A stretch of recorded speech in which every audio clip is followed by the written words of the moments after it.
আমার মামি আমার বৌদি অনেকে আমার হাতে দান করেছে, তাই আমার কাছে দেওয়ার মতো কিছু নেই। তাই মা মনসার কাছে কামনা করি, ওগো অষ্টনাগ জননী, তারা যেন সুখে শান্তিতে থাকে, মা মনসা যেন তাদের মঙ্গল করে। জয় মা মনসা, জয় মা মনসা। ওগো কালী আছেন কালী ঘাটে কৈলাসের ভবানী, কৃষ্ণচন্দ্র কহর কৃপা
কামনা করি।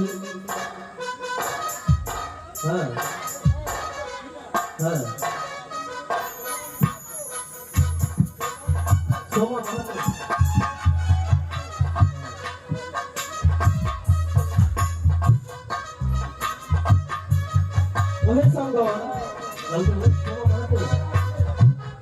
শোভা মাহাতো আমার হস্তে করেছে 20 টাকা দান এবং 20 টাকা দক্ষিণা। তাই আমি মা মনসার কাছে কামনা করি, সেই বাবুকে যেন সুখে শান্তিতে রাখে, সেই বাবু যেন সুখে শান্তিতে থাকতে পারে, তার বংশে যেন সর্বদংশের ভয় না হয়। জয় মা মনসা, জয় মা মনসা, জয় মা মনসা। ওগো তুমি হবে আমি হব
শোভা মাহাতো আমার হস্তে করেছে 20 টাকা দান এবং 30 টাকা দক্ষিণা। তাই মা মনসার কাছে কামনা করি সেই বাবু যেন সুখে শান্তিতে থাকে, ভালো থাকে, এই আমি মা মনসার কাছে কামনা করি। জয় মা মনসা, জয় মা মনসা, জয় মা মনসা। ও কালী আছেন কালী কইরা বাবা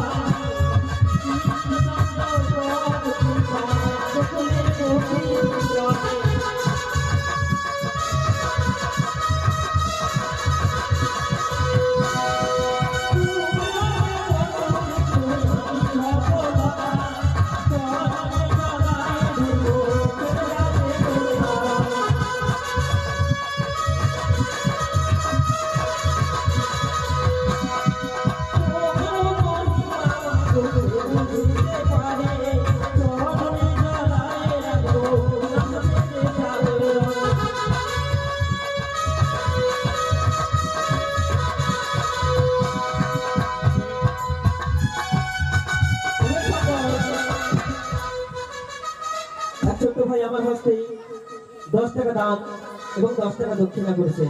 তাই মা মনসার কাছে কামনা করি অগস্ট নাগে জননী সে যেন পড়াশোনায় উত্তীর্ণ হতে পারে, সে যেন ভালোভাবে পড়াশোনা করতে পারে। জয় মা মনসা, জয় মা মনসা, জয় মা মনসা। ও কালী আছেন কালী ঘাটে কৈলাসের ভবানী কৃষ্ণ চন্দ্র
ভগবান আপনাদের জিহ্বা দিয়েছে, মুখ দিয়েছে কথা বলার জন্য, মূলধনী দেওয়ার জন্য। দেখেন প্রত্যেক বন্দনার শেষ পর্বে আমরা কি বলি যে বলুন হরিনাম, একমাত্র হরিনাম সত্য। তাই আপনারা সবাই একসঙ্গে বাবারা দিবেন হরিধ্বনি, মায়া দিবেন উলধ্বনি। তাই একসঙ্গে দিবেন ওর মা জননীরা সবে মিলে দিবেন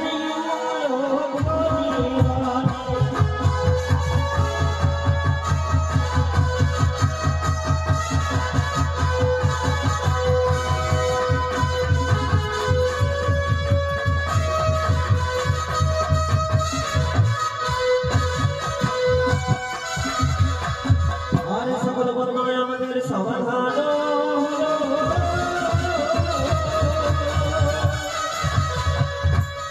আরে বাবার শরীর করে আমরা ওই আগস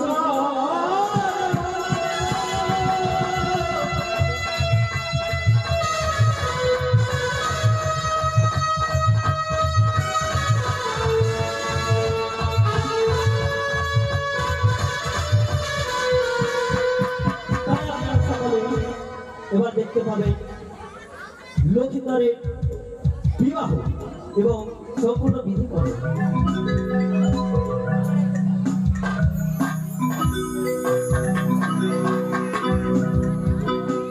আচ্ছা, এদিকে আলোক বাবু বদল শেষে 10 টাকা দাম 10 টাকা দক্ষিণা করেছে। তাই মা জননীর কাছে কামনা করি এবং তোমার জননী সেই বাবু যেন সুখে শান্তিতে থাকে, ভালো থাকে, তার বংশে যেন সর্বদান্তরের ভয় না থাকে। জয় মা মনসা, জয় মা মনসা, জয় মা মনসা।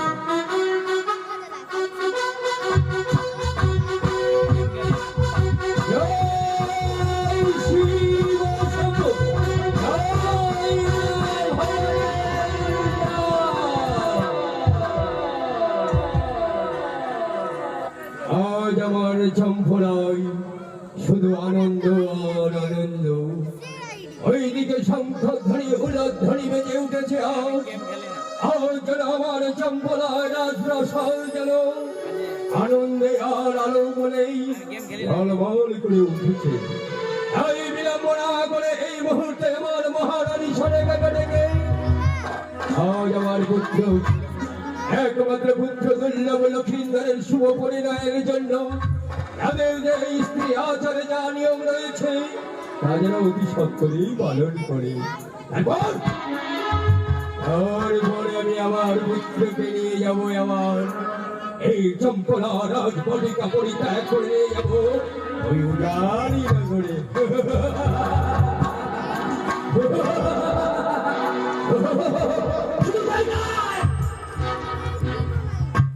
শুধু তাই নয়, এবং বিবাহ সম্পূর্ণ করে নিয়ে আসবো আমার এই চম্পলা রাজপ্রাসাদে নয়, আমি লক্ষ লক্ষ টাকা ব্যয় করে নির্মাণ করেছি সরকারি উদয় এক নিশ্চিন্ত সেইখানে আমার পুত্র আর পুত্র বধূ এসে যাপন করিবে।